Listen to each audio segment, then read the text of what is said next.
নমস্কার, দেখছেন খবরের দিনরাত্রি। আপনাদের সঙ্গে রয়েছে আমি শুভাঙ্গী। প্রথমেই সকলকে জানাবো অনেক ধন্যবাদ আমার এই চ্যানেলকে এতটা ভালোবাসা দেওয়ার জন্য। যেমনটা আমি বলি, খবরের দিনরাত্রি মানেই কিন্তু দিন রাত যে সমস্ত খবর রাজ্যে সমাজে ঘটে চলেছে সে সমস্ত খবর আপনাদের সামনে তুলে ধরার চেষ্টা করব। কোনো রাঙানো বার্তা নয়, শুধুমাত্র খবর। আজকের বিষয় অগ্নিমিত্রা পল। আমরা দেখেছি তিনি কিন্তু নারী ও শিশু কল্যাণ মন্ত্রী, পাশাপাশি পুরমন্ত্রী হিসেবে নির্বাচিত হয়েছেন এবং ক্ষমতায় এসেই বিজেপি একাধিক বড় সিদ্ধান্ত তারা নিচ্ছে। তাদের সংকল্পপত্রে যেসব পরিকল্পনা তারা করেছিলেন, মানুষকে যেসব আশ্বাস তারা দিয়েছিলেন, সে সমস্ত আশ্বাস এবার পূরণের পালা এবং সেই সমস্ত আশ্বাস পূরণের চেষ্টায় ঝাঁপিয়ে পড়েছে বিজেপি। মুখ্যমন্ত্রী হয়েছেন শুভেন্দু অধিকারী এবং শুভেন্দু অধিকারী তিনিও কিন্তু একাধিক বড় সিদ্ধান্ত নিচ্ছেন সমাজের কল্যাণের জন্য। এবং সেই প্রেক্ষিতেই আমরা জানি যে মহিলা নিরাপত্তা নিয়ে এবার কড়া নির্দেশ দেওয়া হয়েছে এবং আজকের বিষয় সেটাই, মহিলা নিরাপত্তা কতটা জোরদার হতে চলেছে রাজ্যে। ইতিমধ্যেই যেমনটা বলছিলাম যে নারী এবং শিশু কল্যাণ মন্ত্রী হয়েছেন অগ্নিমিত্রা পল।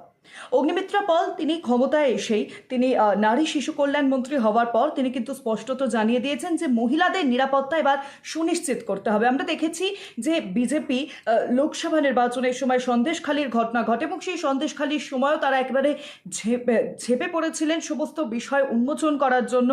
শাহজাহান তাকে গ্রেপ্তার করা হয় এবং সমস্ত বিষয় নিয়ে বারংবার বিজেপি সরব হয়েছেন। এমনকি প্রধানমন্ত্রী নরেন্দ্র মোদী, স্বরাষ্ট্রমন্ত্রী অমিত শাহ, তারা রাজ্যে যতবার আমরা দেখেছি যে জনসভার জন্য আসেন, কর্মী সভার জন্য আসেন, বারংবার সন্দেশখালি ইস্যু সামনে আসে। এবং বিধানসভা নির্বাচনের আগে আমরা যে ঘটনার সম্মুখীন হই তা হচ্ছে আরজিকর 2024 সালের অগস্টে। আরজিকরের সেই মর্মান্তিক ঘটনা, নারী সুরক্ষা কোথায় গিয়ে ঠেকেছে এই প্রশ্ন যখন রাজ্য জুড়ে, সেই আবহে আরও একটি ঘটনা দুর্গাপুরের বেসরকারি এক শিক্ষা প্রতিষ্ঠানে, সেখানে ধর্ষণের মতো ঘটনার সামনে আসে। ওড়িশার এক ছাত্রীকে ধর্ষণ করা হয় এবং সেই ঘটনায় আমরা দেখি প্রাক্তন মুখ্যমন্ত্রী, তৎকালীন মুখ্যমন্ত্রী, বর্তমান তৃণমূলের সুপ্রিমো মমতা বন্দ্যোপাধ্যায় তিনি মন্তব্য করেছিলেন যে রাত্রেবেলা মেয়েদের বাইরে থাকার কি প্রয়োজনীয়তা রয়েছে, রাত 8টার পর মেয়েদের বাইরে থাকা উচিত নয়। এই মন্তব্যে কার্যত তোলপাড় হয়ে যায় রাজ্য রাজনীতি, সমাজের একাংশের মানুষ তারা সরব হন যে মহিলা নিরাপত্তা নিয়ে কোনো রকম কোনো ব্যবস্থা নেওয়া হচ্ছে না, কিন্তু মহিলারা রাত কটার পর বাইরে থাকবেন, রাত 8টার পর বাইরে থাকবেন কিনা সেই বিষয়ে চিন্তিত হচ্ছেন তৎকালীন মুখ্যমন্ত্রী। এই মন্তব্য সামনে আসে। হাতে গোনা কয়েকদিনই রাজ্যে ক্ষমতায় এসেছে ভারতীয় জনতা পার্টি এবং সেটাই আপনাদেরকে বলছিলাম। এবং তাদের সংকল্পপত্রে যেসব প্রতিজ্ঞা তারা করেছিলেন, মানুষের উদ্দেশ্যে যেসব প্রতিজ্ঞা তারা রেখেছিলেন, যে কাজ তারা করবেন বলে স্পষ্টত জানিয়েছিলেন, এবার সেই সমস্ত কাজ তাদের প্রতিফলনের সময় এসেছে।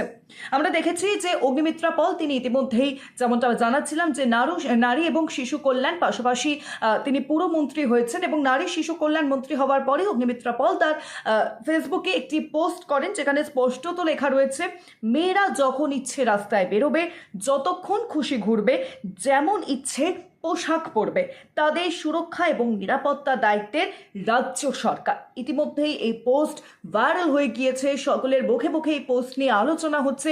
নারী সুরক্ষা যে এবার রাজ্যে ফিরতে চলেছে এমনটাই মনে করছে বহু অংশ এবং কিছু কিছু মানুষ এখনো দ্বিধায় রয়েছেন যে সুরক্ষার কথা তো বলা হচ্ছে, কিন্তু কতটা তা সেই প্রতিশ্রুতি কতটা পূরণ হবে, কতটা প্রতিফলন হবে সেই নিয়েও কিন্তু মানুষের মধ্যে দ্বিধা কিন্তু কাজ করছে।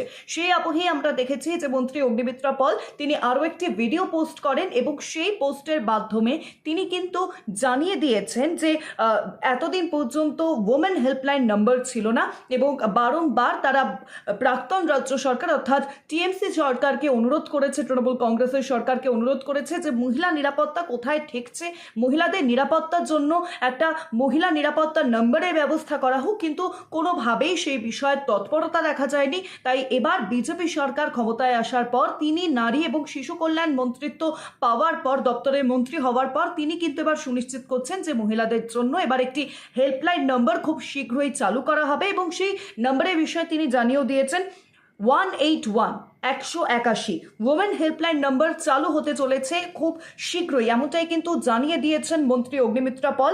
তিনি স্পষ্টত জানিয়ে দিয়েছেন এই নম্বরে ফোন করলে জিও ট্যাগিংয়ের মাধ্যমে আপনি যেই থানার সব থেকে কাছে সেখানে কিন্তু খবর পৌঁছে যাবে এবং সেখানকার পুলিশ আধিকারিকরা তারা একেবারে ঘটনাস্থলে যত দ্রুত সম্ভব তারা পৌঁছে যাবেন এবং আপনাকে উদ্ধারের জন্য তারা ব্যবস্থা করবে। এই বিষয়টি ইতিমধ্যেই কিন্তু সুনিশ্চিত করেছেন মন্ত্রী অগ্নিমিত্রা পল। পাশাপাশি আমরা দেখেছি যে তিনি মন্ত্রী হওয়ার পর, নারী এবং শিশু কল্যাণ দপ্তর পাওয়ার পর অগ্নিমিত্রা পলের মা তিনি কিন্তু তার মেয়ের কাছে একটাই দাবি করছেন, মহিলাদের সুরক্ষা নিশ্চিত করতে হবে। এই একটা মাত্র দাবি কিন্তু রয়েছে তার মেয়ের কাছে। পাশাপাশি আমরা দেখেছি যে 1 জুন থেকে মহিলাদের জন্য সরকারি বাসে ফ্রি সার্ভিস অর্থাৎ টিকিট লাগবে না, এই কথাও কিন্তু ঘোষণা করা হয়েছে ইতিমধ্যেই বিজেপি সরকার, রাজ্য সরকারের তরফে।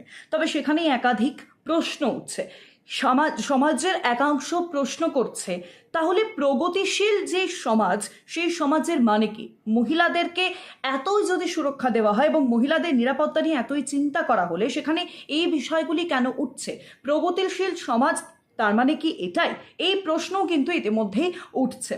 ঠিক কি হয় 1 জুন থেকে মহিলারা তারা বাসে ফ্রি সার্ভিস পান কিনা, পাশাপাশি মহিলা নিরাপত্তা নিয়ে যে চিন্তাভাবনা করছে রাজ্য সরকার, সেই চিন্তাভাবনা কতটা ফলপ্রসূ হয় সেদিকেই নজর থাকবে। সেই আবহেই আমরা দেখেছি যে আরজিকর মামলা তা কিন্তু আবারও রিওপেন হয়েছে এবং আরজিকর মামলার জাস্টিসে এবার বড় পদক্ষেপ মুখ্যমন্ত্রী শুভেন্দু অধিকারীর। তিনি স্পষ্টত নির্দেশ দিয়ে দিয়েছেন যে 3 IPS অফিসার বিনীত গোয়েল, পাশাপাশি ইন্দিরা মুখোপাধ্যায় এবং অভিষেক গুপ্তা তাদেরকে সাসপেন্ড করা হয়েছে তদন্তের অগ্রগতির জন্য। তারপরেই আমরা দেখি যে সাংসদ অভিজিৎ গঙ্গোপাধ্যায় তিনি আরজিকর হাসপাতালে পৌঁছন এবং একটি রুম এখনো পর্যন্ত বন্ধ রয়েছে।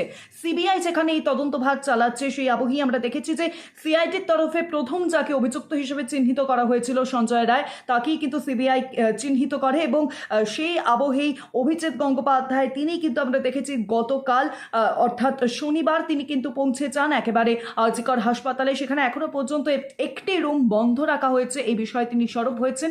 কেন সেই রুম এখনো পর্যন্ত বন্ধ সেই বিষয়ে তিনি সরব। এবং এই ঘটনা আমরা বারংবার দেখেছি যে সবাই কিন্তু সরব হয়েছে যে এই ঘটনা একজনের পক্ষে ঘটনা সম্ভব নয়, এই ধর্ষণের ঘটনার সঙ্গে একাধিক ব্যক্তি জড়িয়ে রয়েছে।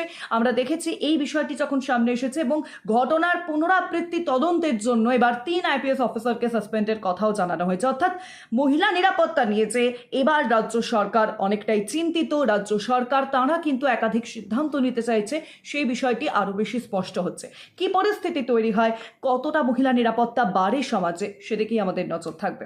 এরকম বিভিন্ন খবরের জন্য নজর রাখুন খবরের দিনরাত্রিতে এবং অবশ্যই আমার চ্যানেল যদি আপনাদের ভালো লাগে তাহলে লাইক করবেন, সাবস্ক্রাইব করবেন এবং ভিডিওটি শেয়ার করবেন। অনেক ধন্যবাদ।